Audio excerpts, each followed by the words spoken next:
বাঁশ বাগানের মাথার উপর চাঁদ উঠেছে ওই মাগো আমার শোলক বলা কাজলা দিদি কই।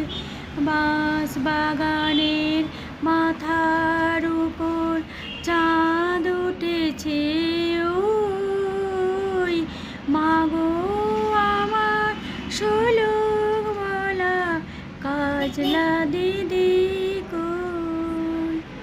পুকুর পাড়ে লেবুর তলে থোকায় থোকায় জোনাই জলে ফুলের গন্ধে ঘুম আসে না তাই তো জেগে রই মাগো আমার শোলক বলা কাজলা দিদি।